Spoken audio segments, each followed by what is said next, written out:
Call center. This is Jay. Can I help you? Interior. Maya's office. Yeah, hi Jay.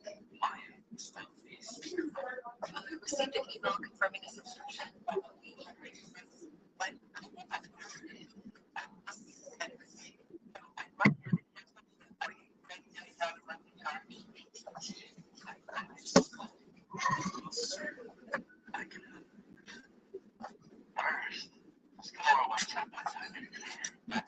Subscription service that helps come enterprise.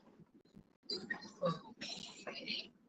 Next, I need you to click to cancel subscription at the bottom of the page. Okay, ID is revealed next to mine. You said you want her to click a link on a strange website that you just directed to. Is that correct? Yeah, that's correct. Who's this? Where'd the other lady know I was talking to? You're alive. Oh, yeah. Wow, this is see? I told you it was a scam. This is exactly call center scam. The target. You mean a phishing email? Kind of. Only difference is clicking a link or an attachment in the email. They encourage you to forward it to the call center. Because they give you an element. Yeah. Right?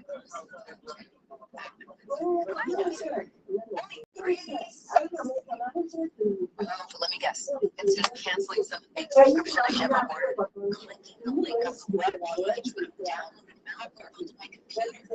And eventually, our organization said, you sure are good at setting these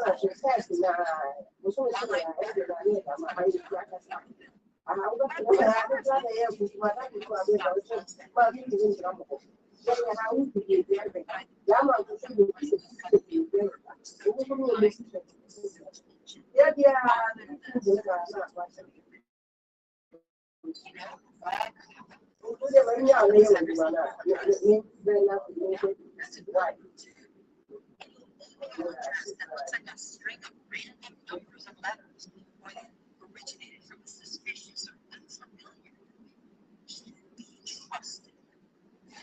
Finally, it's a good idea to follow someone's instructions to engage with any websites or grant some remote access to your computer, which is another thing call centers are trying to do, especially if you don't know who the person is or haven't verified their credentials. Wait, where are you going? You're supposed to have lunch, remember? I wasn't sure you'd still go to bed.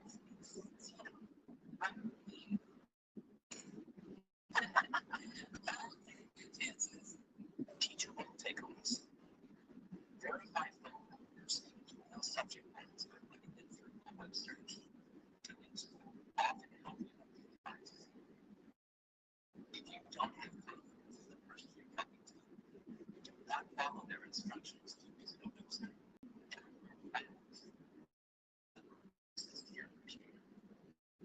Always scrutinize your vendor's email address. If it looks like most don't.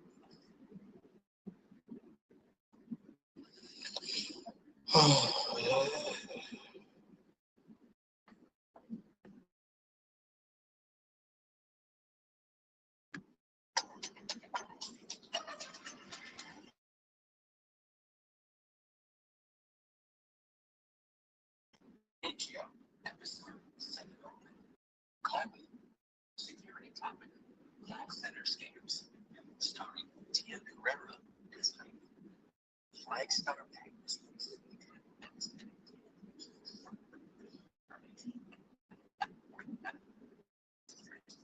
Call centers are an increasing subject. Interior. A meter mounted over place.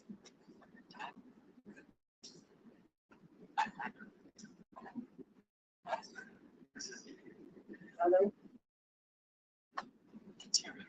Minus office. Yeah.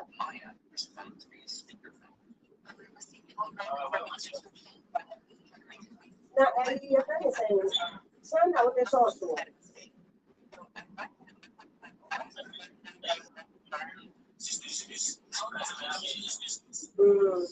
It's like that's the other thing.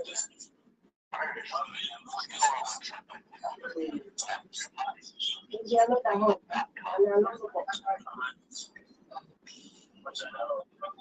Estamos diciendo. ¿Aló? No por ahí. Estamos.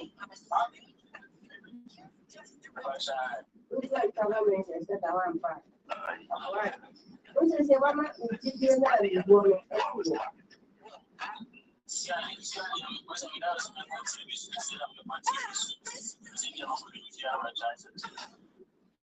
Pasó a Colombia.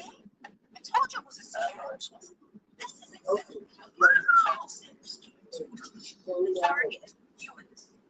Sees an unsolicited. You mean a fish? I know. Only difference is it's got tricky kinds of clicking a link. In the email, they forward it to a person because introducing a human element in the scam. I personally contact opposites with the trust of the team. Precisely. Let me guess. Instead of canceling some big subscription, I get clicking and eventually our organization. You know, you sure are good at spotting these cyber scams. Mi mamá se dice que estamos haciendo. Well, there are a few things you can do to help spot call center scams too. What's it? You can verify the email by running the phone number or Yo guapo tía, yo casa y off of the search ahora me puse a decir. I call them suspicious of the sender's email address. Yep, that's a good one too. And that email address looks like a string of random numbers and letters. Hello, Shafu. Hello? Yeah, I think you can put yourself on mute. Well, I think we can hear the background or the talking at the background. Okay, if I try to mute myself, the sound will not come. It's okay. Daniela here. Not yet. Okay, do you have the training on your side so that you can share for us? Because someone is just making. Okay, let's just see. Okay, let's try and see. It's never a good idea to follow someone's instructions to engage with any websites or grant someone remote access to your computer, which is another thing call center scams will try and trick you into doing.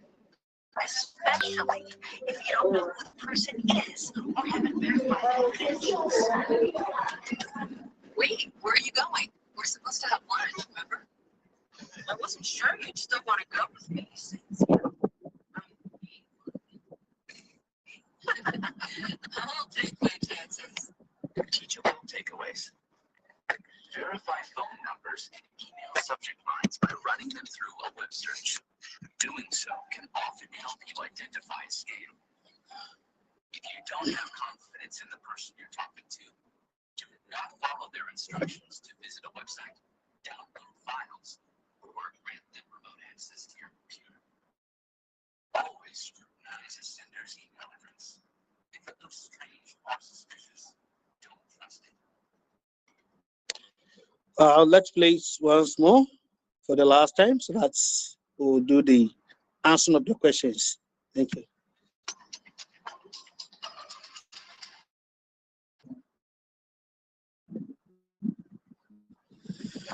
Nietzsche, episode 709. Gluttony, security topic, call center schemes.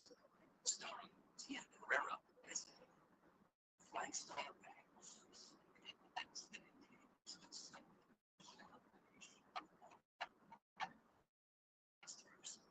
Call center schemes are an increasing interior at class center.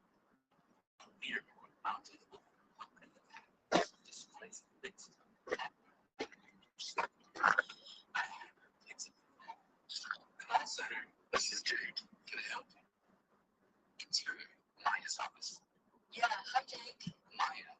I received an email confirming a subscription for a lead generation list, but I never ordered it. Must be some kind of mistake. So I might need an example to avoid the $99 monthly charge. Jake, high fives is coming. Certainly, I can help you with that. All right.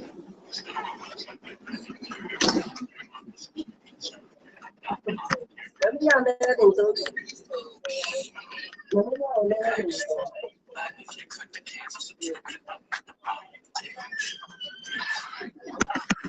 ID is revealed next to bio. You said you wanted her to click a link on a strange website you just entered to. Is that correct? Yeah, that's correct. Is this what the other lady I was talking to? You're a lot meaner than she was. Oh, yeah. Hello? See,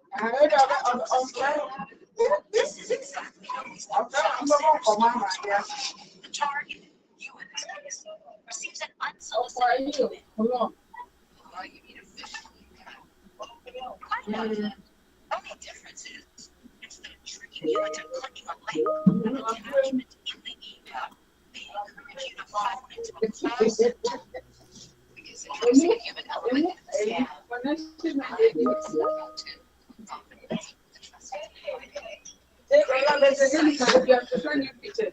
me guess. Instead of canceling the fake subscription I never ordered, clicking the link on the web page would have downloaded it onto my computer. And eventually, off organizations. You know, you sure are good at spotting these cyber scams, Stevie. Well, I bet it's my job to find them. But there are a few things you can do to help stop class act scams too. First, you can verify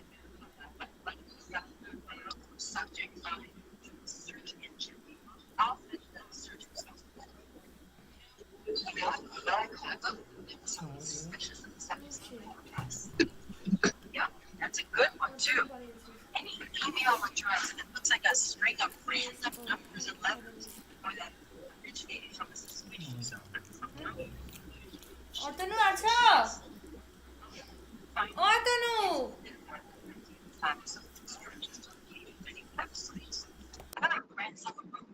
Access to your computer. They class and responsible function. Especially if you have a choice or have a verified credentials. Wait, where are you going? Not much. I wasn't sure you'd still want to go for this. You know, my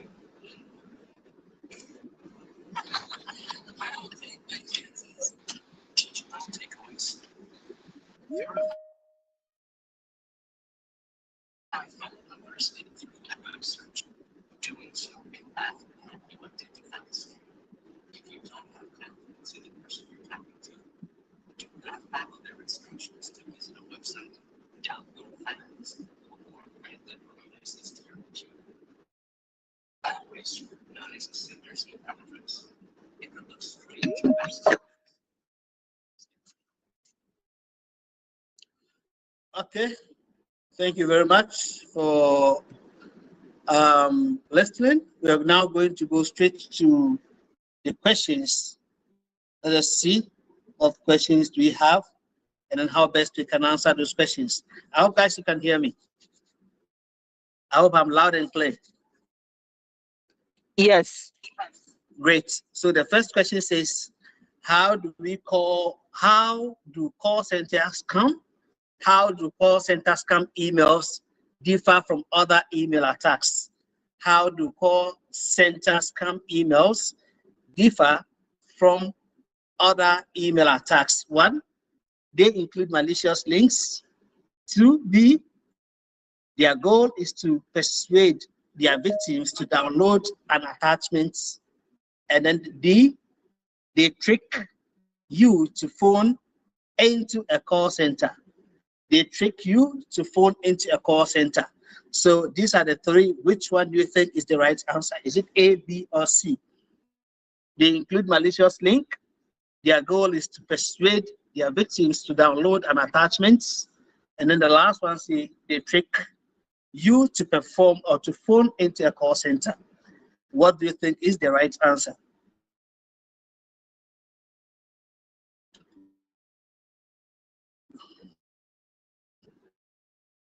Guys, you can unmute yourself and then help me in answering these questions. How do call center scam email differ from other email attacks? They include malicious links. Their goal is to persuade their victims to download an attachment, and they trick you to phone into a call center.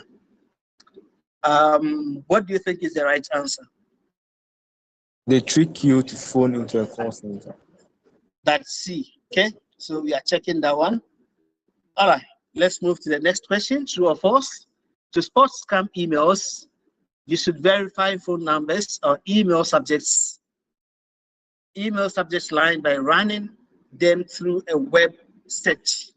True or false? To spot scam emails, you should verify phone numbers or email subject lines by running them through a web search. True or false?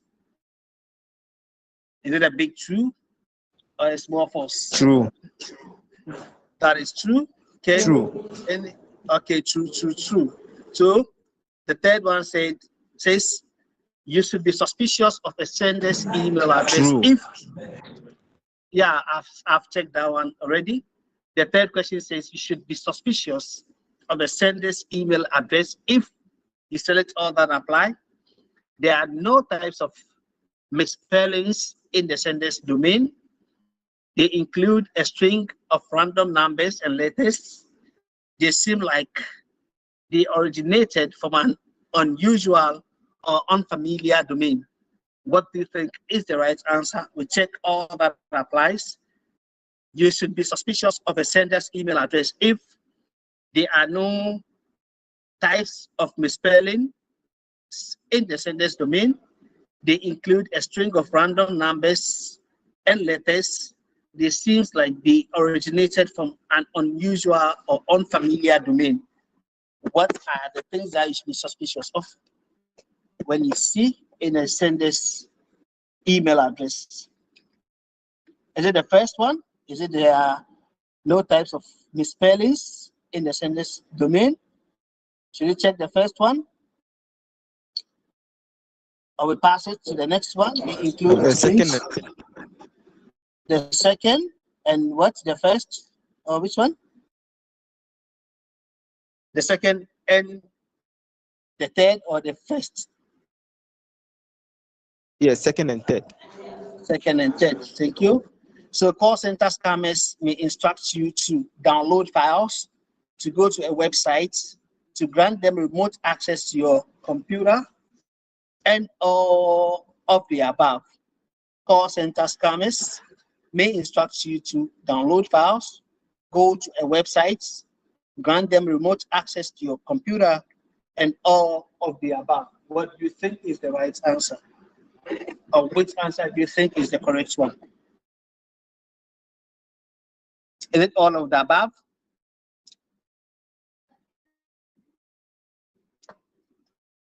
Hello guys, is it all of the above, or download files, or go to websites, or grant them remote access to your computer?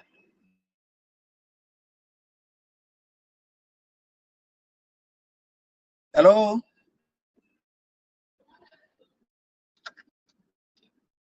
Hello guys, are you here?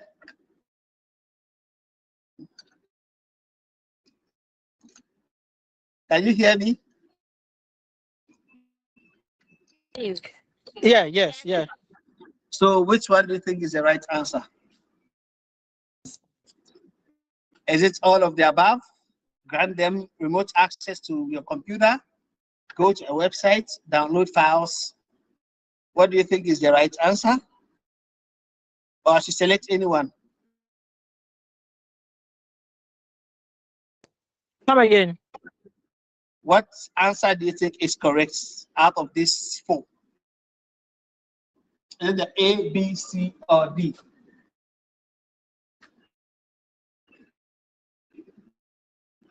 I think it will be all of above. Okay, then I'm taking that one. True or false? call center scams typically involve sending an unsolicited emails to a target. True or false? Call center scam typically involve sending an unsolicited emails to a target. True or false? True. True. Any counter? Any other answer? Anything else? Okay. True. True or false? Call center scams tend to be effective because talking to real life person helps win over the trust of their targets. True or false?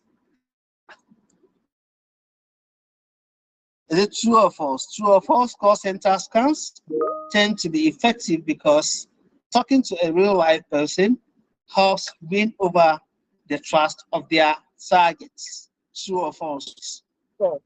True. True. Okay, so let's complete. Yeah, congratulations, it's 100% pass. Thank you guys for helping me through to answer all these important questions. Today, we have a resource person in the house. In the person of Madam Daniela. Daniela, are you here? Yes, I am. Great. If you are here, maybe a presenter, you can start sharing your screen and then take us through today's presentation. Thank you, guys. Okay. Okay.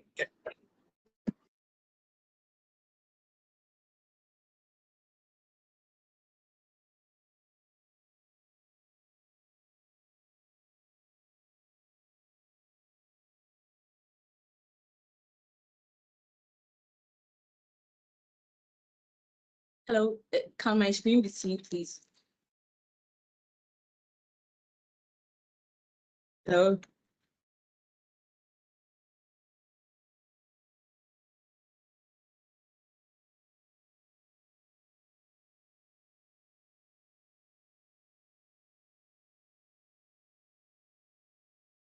Hello, is my screen Yes, up? yes, we can see your screen. Yeah.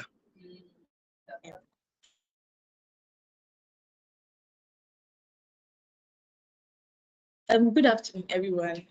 My name is Daniela, and I welcome you to today's seminar on incident response, a very critical component of cybersecurity. I mean, before I get started, I believe we all know that in today's digital world, cyber threats to our systems and data are inevitable. I mean, it's a constant reality. We cannot escape from it. These incidents are not even a matter of if, but when. Whether it's a malware infection or a phishing scam or a hacker who is trying to breach your services, we as cybersecurity professionals must be prepared to navigate through these incidents. And that is why we are here today. Basically, we are here to explore how to prepare for cyber potential incidents, how to detect them when they occur, and most importantly, how to respond effectively to minimize their impact or damage. So yes.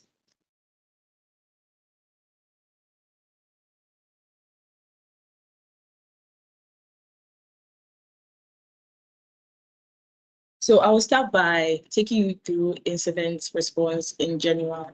To me personally, I think that understanding how to deal with security incidents is it's an important part of every cybersecurity administrator or cybersecurity professional's job. Even though security incidents can involve many different situations.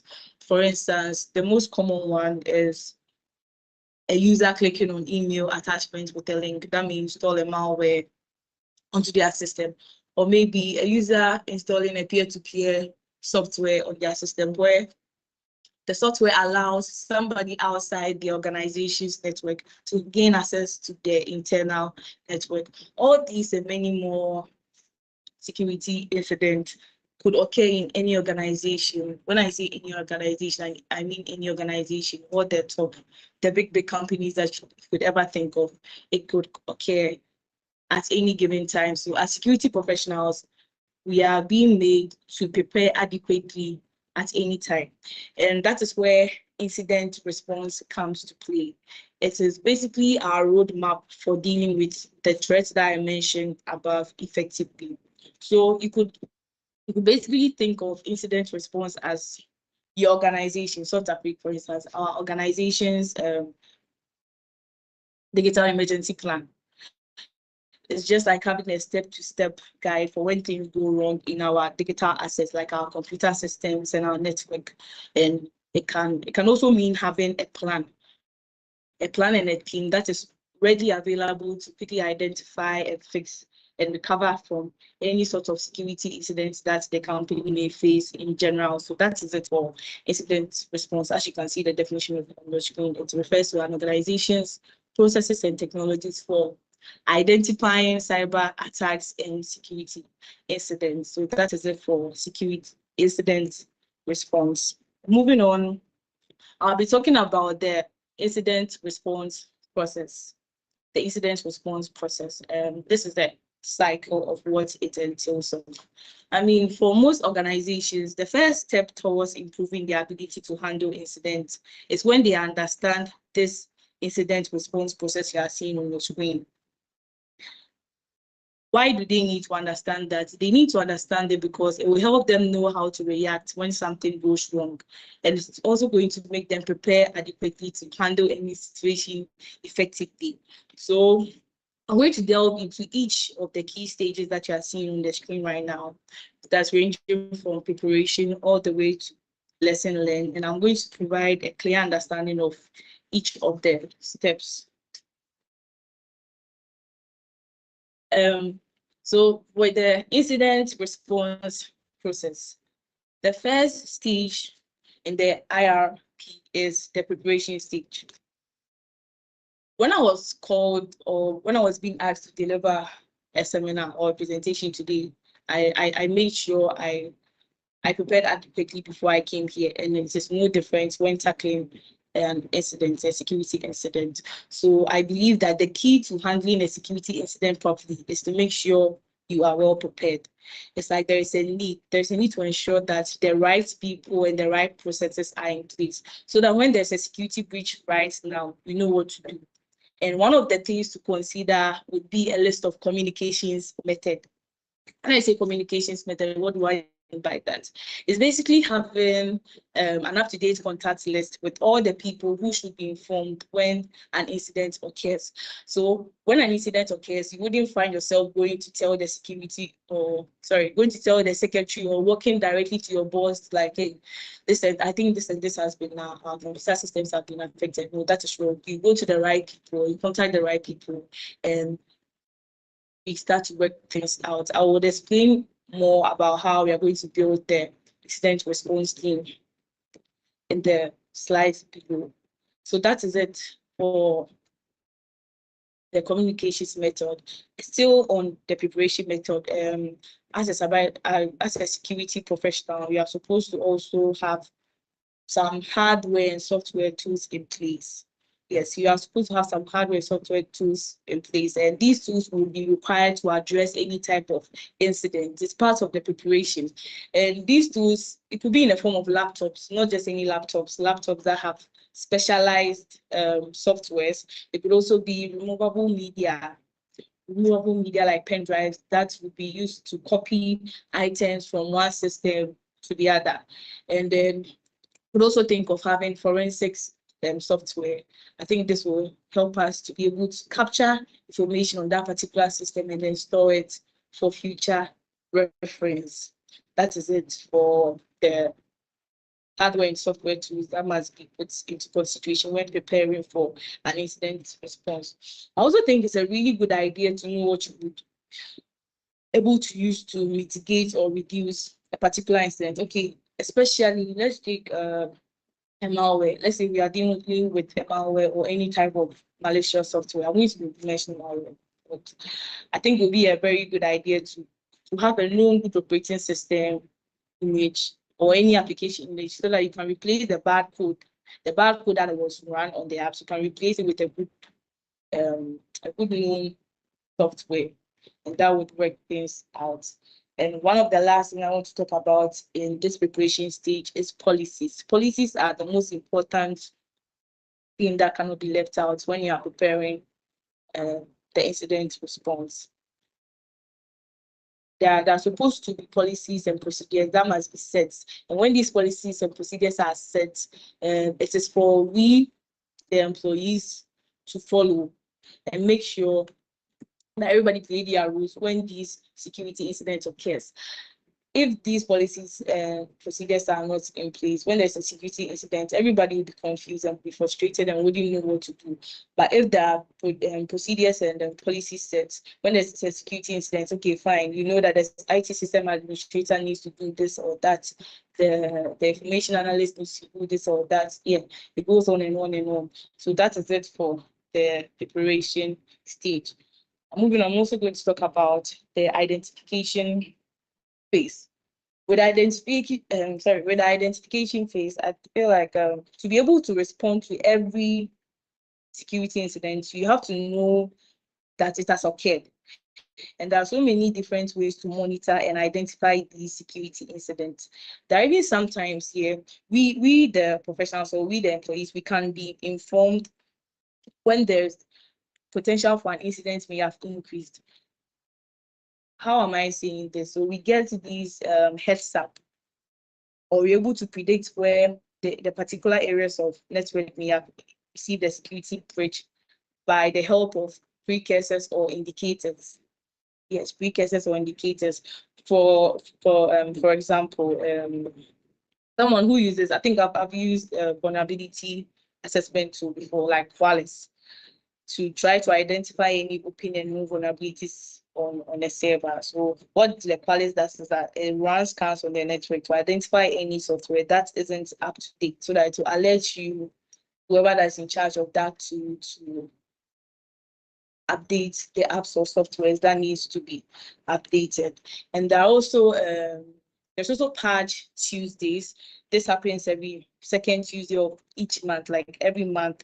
This is where the Microsoft operating systems, they inform us that we need to update certain systems to avoid any type of vulnerability, so that cyber attackers will use that as a loophole to get into our systems. So we have so many ways of identifying security incidents, and what I mentioned that I think one of the most common one that we could all, I think we all know of, is the antivirus.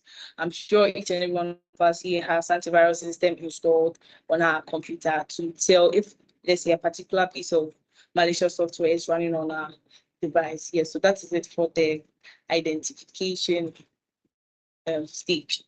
Moving on is the containment stage. This stage is very, very challenging. It could really, really be challenging. Whereas after identifying a malicious software or any security incident or breach, one of the best things you could possibly do is that you would have to isolate and contain whatever security incidents that you found. It's not good for you to just sit down and then wait. No, it would do harm to the company or the organization's network. So as soon as you identify that there's a malicious software running through the company's network, the first thing that you're supposed to do, especially if it's a malware, you could run it in a sandbox. When I say sandbox, it's basically like, it's just, how do you call it? It's an isolated operating system, and it has been specifically made or designed to run software, to see what the result of running that software might be. You get it. So if you get if you detect the malware, you run it into the sandbox and then you can measure your analysis. When you are done, you make sure you clean out or you delete the malware and prevent it from coming out of the sandbox. The only disadvantage with this is that it doesn't really give 100% perfect analysis. This is that the cyber attackers are very smart. I don't know how they do it, but when a malware is being placed in a sandbox, it performs different. It recognizes that it has been placed in a sandbox, so it performs differently. It performed differently than if it would run if it was in an open network. Yes, so that is it for the containment. It can be very, very challenging, as you can see, and then you may not be complete the elements of the incidents are not identified. So that is it for the containment. And with the eradication stages, basically, it's basically about the more malware that you identify, it needs to either be completely eradicated or removed from the system. Sometimes it includes like deleting everything, like everything that you have on the system, or and maybe recovering it from a good backup. That is if you have it. If not, you may want to recover the entire system and then fix the vulnerabilities that caused the security incident in the first place. So it's all up to you to make that decision. And the last but one step, there are actually 6 stages. The last but one stage is the recovery stage. The recovery stage is always very important. Like it's basically the restoration to the normal things. And in this stage, it's very important to have a backup so that when there is a security incident, you can just restore the data very quickly. However, if you don't have a backup, I think you need to rebuild your entire system from scratch. And better so you can also have them repaired so that it will close any of the vulnerabilities. Yeah, so that is it for the eradication stage. And the last stage is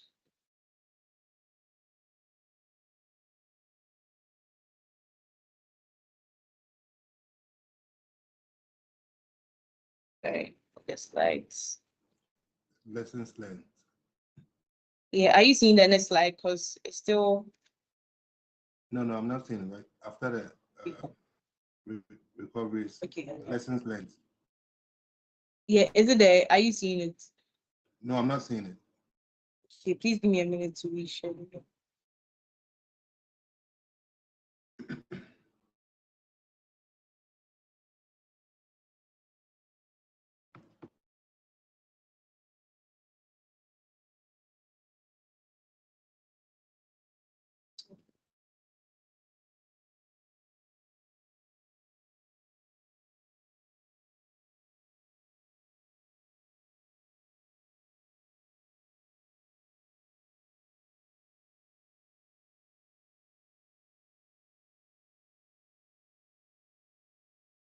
Okay, sorry about that. Can it be seen now? Is are you seeing my screen? Yes, we can see. Okay, yeah. So the last stage of the incident response plan is the lesson learned. I mean, over here we just take a step back and look at what processes worked, what processes didn't work during our incident response. And it's also very advisable to have like a post-incident meeting to talk about what happened during the process and offer ideas on what to do better for the next incident. And after all this is said and done, there are also some questions that you need to ask yourself or your team in general. I feel like there would also be a need to understand what exactly happened, when it happened, and then so that you know the time frame in which everything occurred. You also want to examine how all the plans that you put in place before the incident, whether you were able to achieve each and every one of them. I think during the actual incident, and not that you just picked up the plans and then you went to sleep. No, you're supposed to ask yourself these questions and then assess yourself when you are done utilizing your incident response process. And you could also ask yourself the things you could do next time to make those plans work even better. Yeah, and another point worth or another question worth mentioning is asking the kind of indicators that helped you look out for the incident, the security incidents, whether you should update those alarms or you should maintain it. It all depends on the team in general. So that is it for the incident response process, the 6 stage response processes. So moving on, we talk about the incident response team in general. I mean, we need a team to carry out all these things that I mentioned in the incident response process. And when it comes to building an incident response team, it's going to involve assembling the right people, the people with the right skills, and then the right mind to be able to get this whole thing done. The team could include a member of the management or organizational leadership. With this, a member of the management team, right?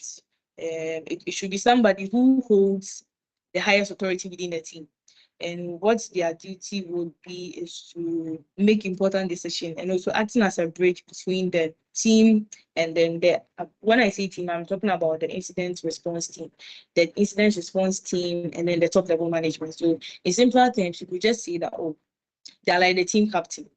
What they do is that they ensure that everyone stays focused and then make sure that the team has been given the adequate resources that they need to succeed. So that is it for the management and or organizational leadership member. Like we need to have such a person, like a person on board when we are curating the incident response team. And the second one is, I feel like that the most important set of people. Those are the information security stuff. So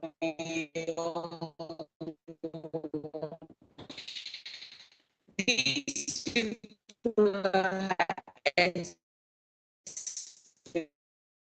they are and we just think of them as our frontline defenders.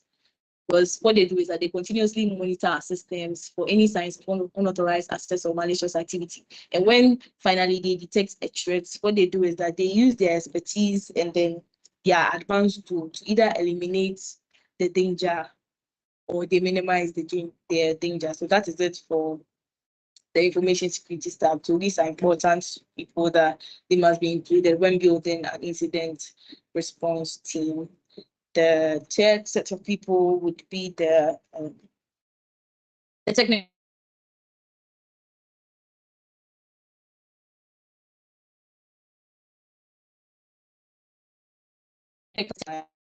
Yes. Hello.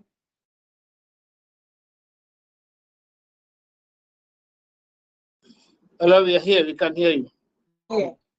That would be the system administrators, the developers, or the other forms of people from other disciplines.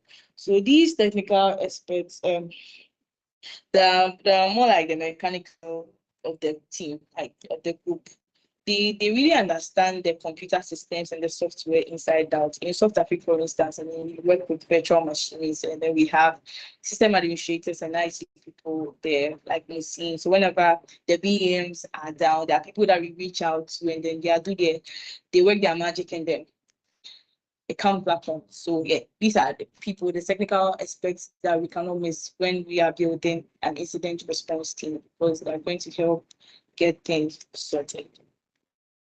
So that's not all. We have the communications and the public relations stuff. I'm pretty sure you are surprised why you are seeing these people here, but like, yes, they are like the messengers for every organization, whether inside or outside. And what they do is that they make sure that everyone knows what's going on and they help keep things running smoothly. Their job, I feel like their job is very, very important because without clear communication, misinformation can spread. And then when it does, it leads to confusion, and then this may damage the organization's reputation. Let's take Ecobank, for instance. Let's say there is a minute security breach, and then we have somebody in our team spreading rumors that, hey, Ecobank for the imagine if my grandmother hears this piece of information. It is untrue. My grandmother will never ever trust Ecobank again to bank with them. Like, who can them? The perception that she has formed about them will forever remain.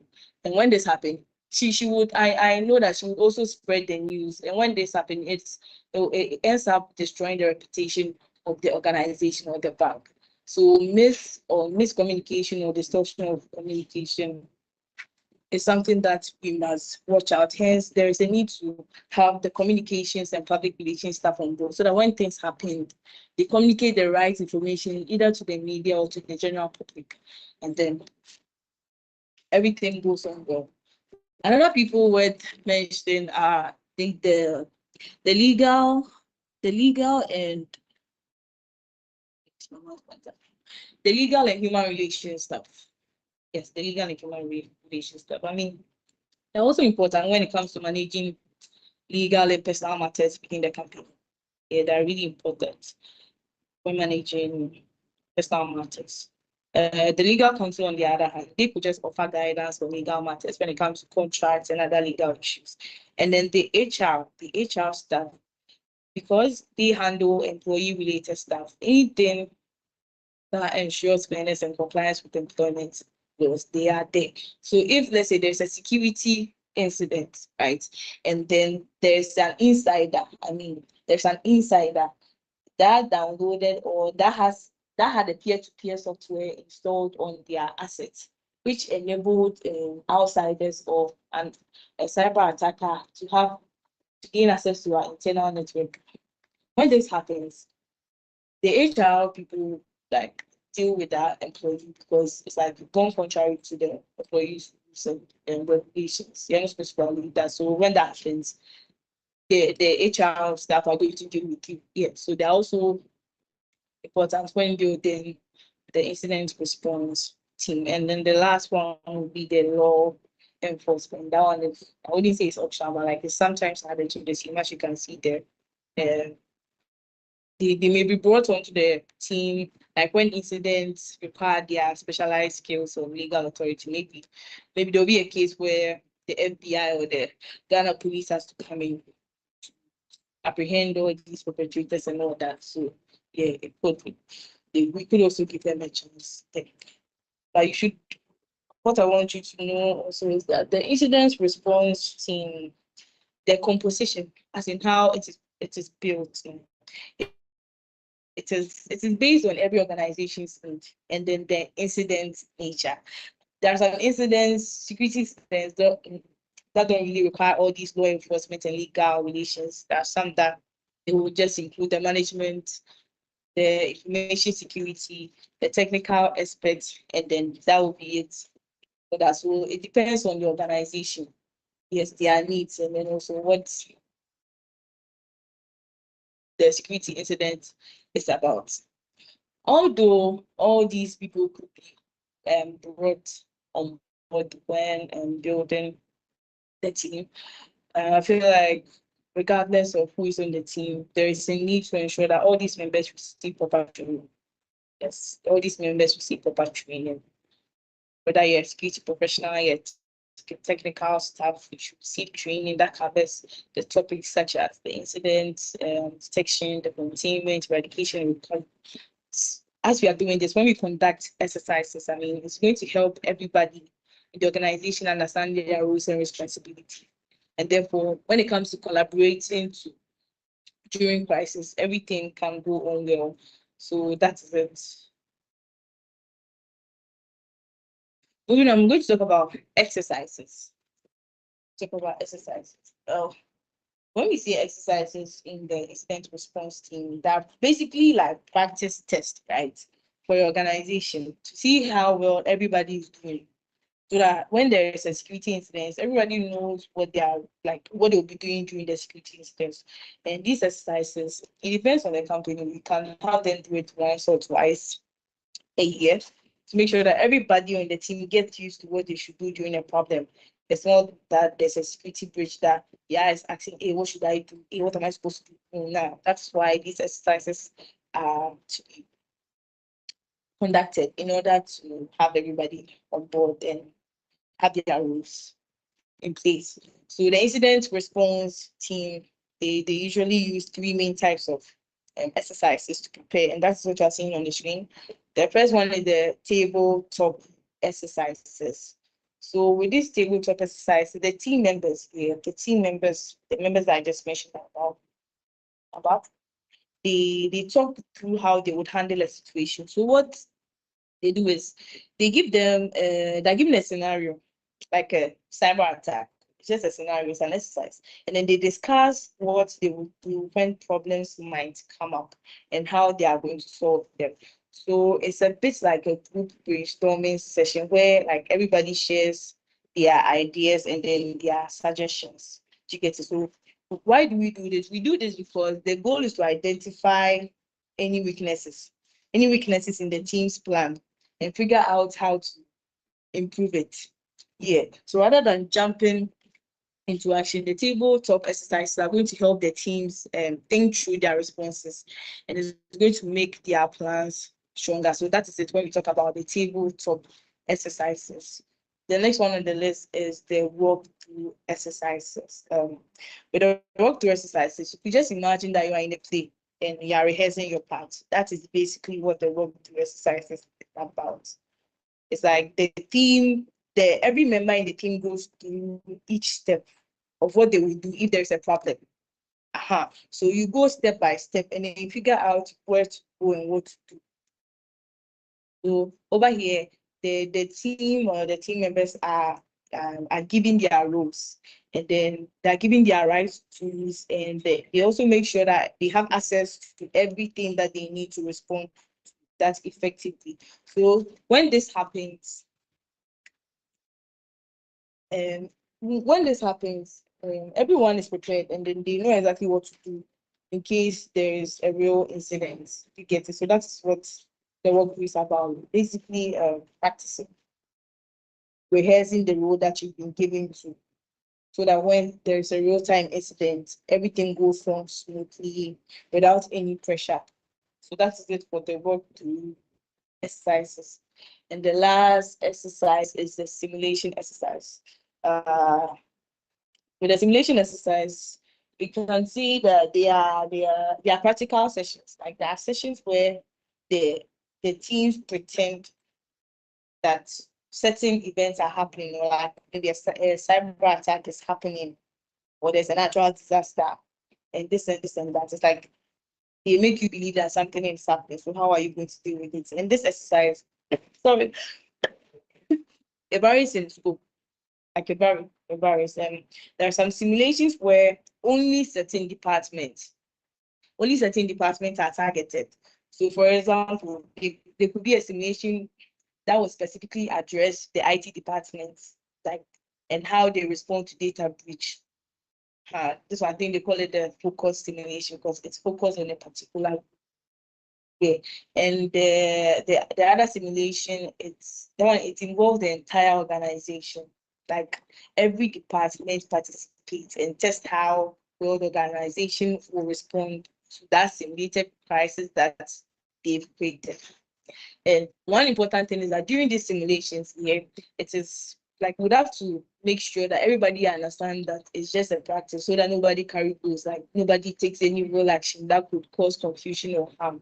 Yes, one thing is to make sure that everybody realizes that it's just practice, so don't take it that personal.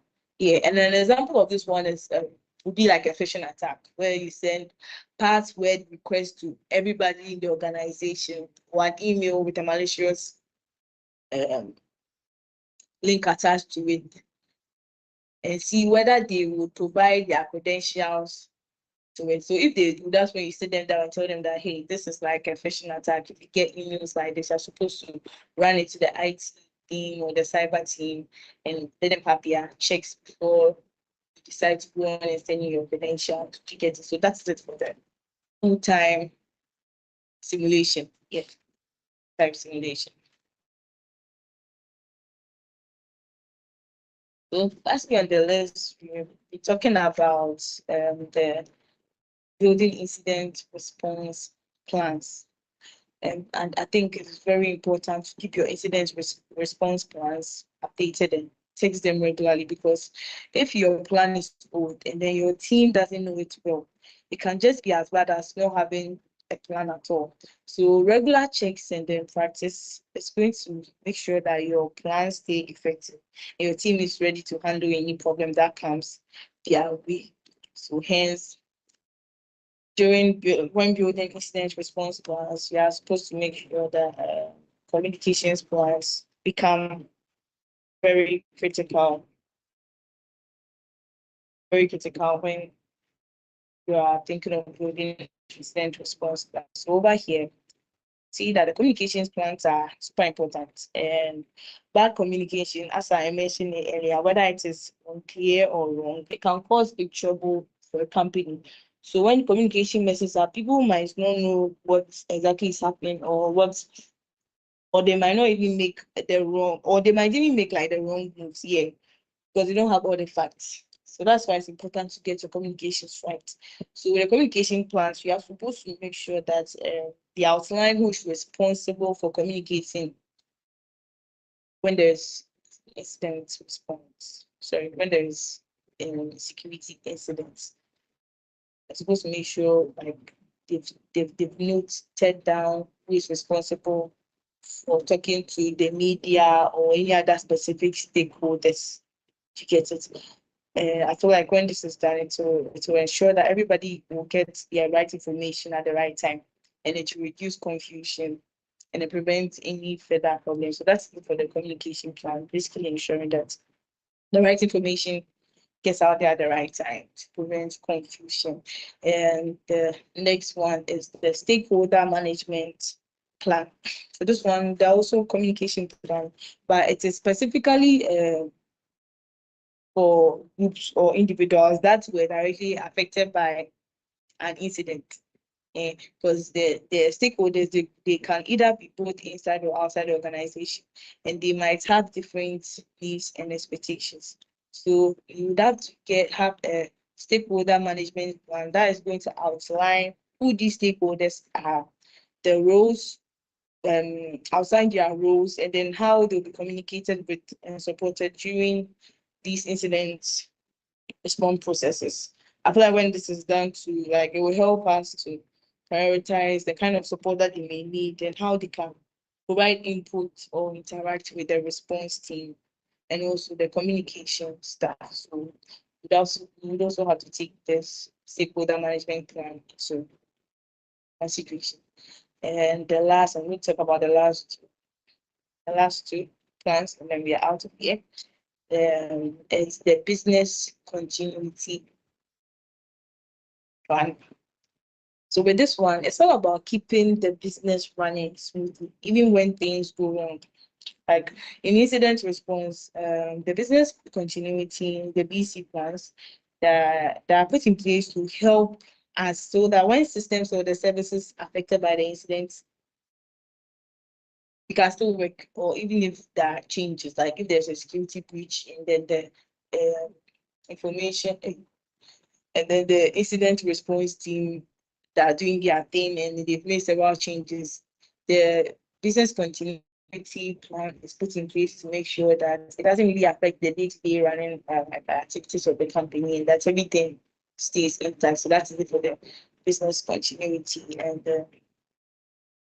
And for example, let me like an inside for example, if let's say a cyber attacker, if they take down our company's website, yeah, the business continuity plan, they might have ways that we can get the websites like backup, and then we can have it running quickly, like using backup systems, or even we also switch to alternative service. And again, that is one way. And when this happens, everything goes back to normal, although there's a problem and lasting fixes. But the thing is that these business continuity plans are normally important for big incidents. Yeah, big incidents that could like disrupt the business operation. That's when we utilize the business continuity plans. But when it comes to smaller incidents that might not affect the business much, we don't really make use of the business continuity plans. Like if somebody's computer assets is just infected with a virus, the team will just get it covered because it's not really going to affect the entire operations of the company. The team could just handle it and then take it from there. So that's it for the business continuity plans. And the last plan is the disaster recovery plan. So with this one, it focuses on outlining procedures that the organization or the team will follow if there is a disaster, natural disaster. And that one, unlike the business continuity plans, it is specifically for natural or man-made disasters. Especially when the data center or your this where you store your server room is damaged as a result of hurricane or tornado or earthquake, and then it knocks out all the computer servers. The DR plan, the disaster recovery plan, would lay out how to get everything back up and then running again, like restoring data from backups or maybe moving operations to a different location. Yes, so the DR plan focuses on getting things back to normal after a disaster so that the organization can keep on providing its services even in tough times. So that is basically what the incidents response plans is about. So this brings me to the end of my presentation. Thank you. Question. Can I go ahead? Yes. All right. So I think I just joined like a few minutes ago. I was hearing you talk about continuity and then DR. So if I have a business that cannot afford to go offline or cannot afford not to be present on the internet, and let's just say a business like a streaming service like Netflix and the rest, and I happen to be one of those, and I have competitors, and for some reason there has been an issue where my servers are down and I need to go through all these DR processes that you're talking about, and it's going to take me days to get up back on my feet. Won't I lose my customers if it should take me about a week or two before I can actually regain my network back? Whereas I have customers who are looking to watch TV programs and what have you, and there are at the same time competitors who may be providing the same service and even at probably a cheaper rate than even I was doing. Don't you think by the time I'll be back to run my business, they may have actually left for other competitors to serve them? How do I avoid such a thing from happening? I think with this, you should have a backup somewhere in another locality, so that how come if that the wasn't in your slide? Pardon? How come that wasn't in your slide? How come what? That wasn't in your slide. How come that wasn't in your slides? What's in my mind? Okay, go ahead. I'm listening. Yeah, so I was saying you could have another server room elsewhere. I mean, you could have 2 or 3 or more, so that when one goes down, I'm not sure there would be a way where all the natural disaster is going to affect all the places where your servers are. So it would be best to have backups in a lot of places. And if that happens, you just switch to that one, and then we are good from there. Okay. Mm-hmm. Go ahead, Gifford. I thought you had a question.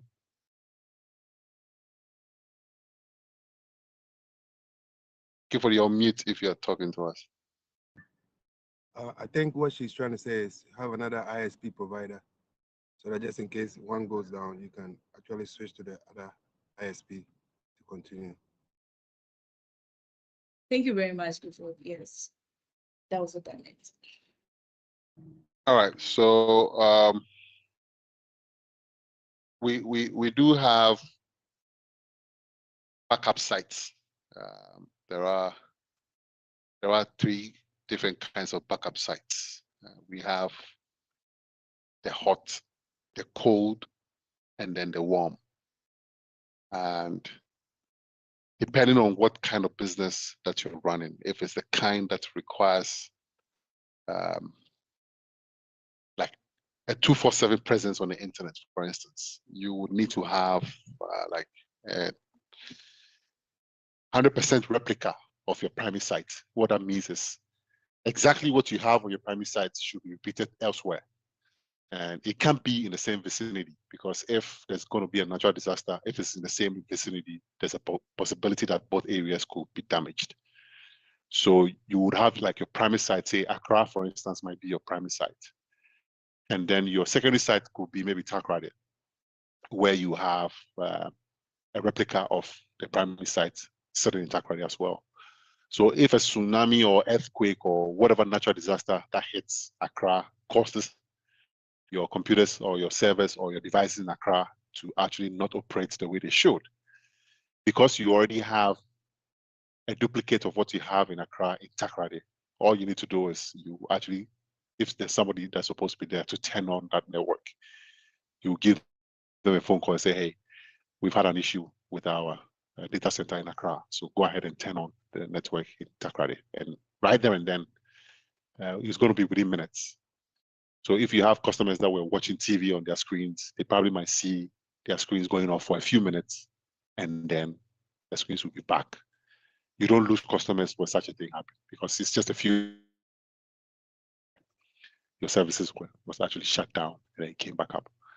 Whereas if you don't have this plan in place and you're relying on fixing the network that has gone down, which is the site in Accra, it might take days depending on how much damage you have caused. So if it means that all your servers actually had some kind of water going into them, so they all damaged, their fuses blown and what have you, you now need to go buy new fuses and change them and all that. That might take a long time.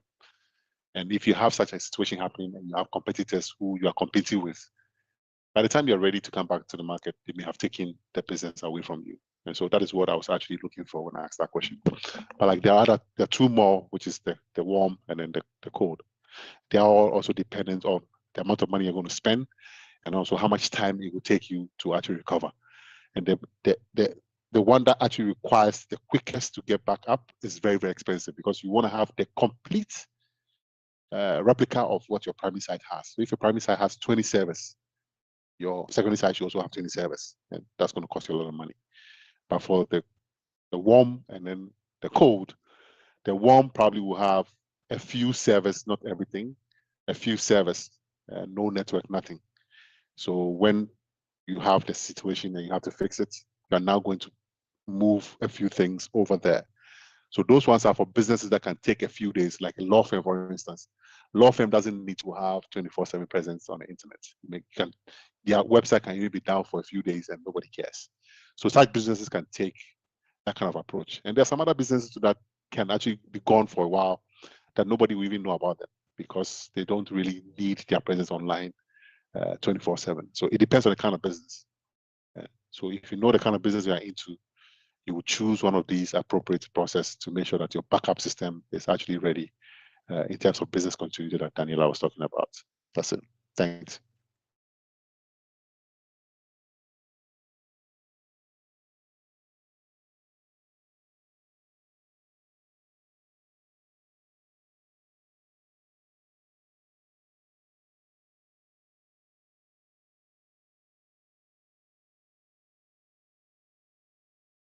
What's happening? Are we done?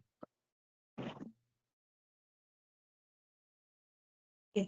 Hello. Yeah, I did end my. Say that again. I did present that as my final. Okay. All right. Cool. So I don't know if Shafi is still around. I was hoping he was going to ask if anyone has any more questions before we can actually wrap this up. But I don't know if Shafi, are you there?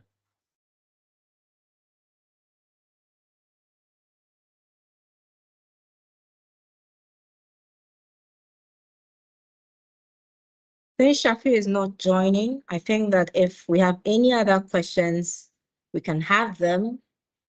If not, then I'll come in and then we close for the day. So do we have any other questions? All right, then. I think I'll take it up then.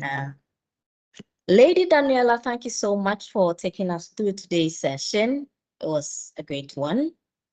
And to all our attendees for today, we are truly happy to have you here. Your participation and unwavering support is truly appreciated. And so for the purpose of our first-timers or our first-time attendees, we are Softafrique, a leading IT and cybersecurity company. All right, so announcing the SoftAfrique Cybersecurity Plus course, your gateway to mastering the art of cybersecurity in today's digital landscape. Join us for an immersive 4-month online program packed with cutting-edge knowledge and practical skills that will empower you to defend against cyber threats with confidence. In this comprehensive course, you will explore a wide range of crucial topics, including advanced threat detection and analysis, cyber threat intelligence methodologies, malware analysis and reverse engineering techniques, effective vulnerability assessment and management strategies, incident response planning and execution, emerging trends and challenges in cybersecurity, and much more. Led by industry experts with years of hands-on experience, each module is carefully crafted to provide you with actionable insights and real-world scenarios that mirror the challenges faced by cybersecurity professionals today. At SoftAfrique, every student enjoys a number of perks. We help students build their resumes, we prepare you for interviews, support our newly hired on the job, internationally recognized certification, mentorship from cybersecurity experts, exclusive access to SoftAfrique Resource Hub or state-of-the-art lab, real-world projects to bolster your portfolio. Whether you are an experienced practitioner looking to stay ahead of the curve or a newcomer seeking to break into the field, the SoftAfrique Cybersecurity Plus course is your passport to success. Don't miss this opportunity to elevate your cybersecurity skills and propel your career forward. Enroll now and join us on this transformative learning journey. Visit our website at portal.softafrique.net to learn more and secure your spot. Subscribe, follow, connect to our various social media handles. You can find us on LinkedIn, on YouTube, Facebook, Instagram, Twitter, and TikTok. We have very educative content there. You can like and share content. So our TIS session, which happens every Wednesday, same time, 12 o'clock Eastern Time. We'd love to see you again and again to learn more about safeguarding our cyber world. We also have an orientation session every Friday at 1 o'clock p.m. Eastern Time. You can join in there to learn more what happens in our course. So thank you so much, guys. See you same time next week. Bye-bye.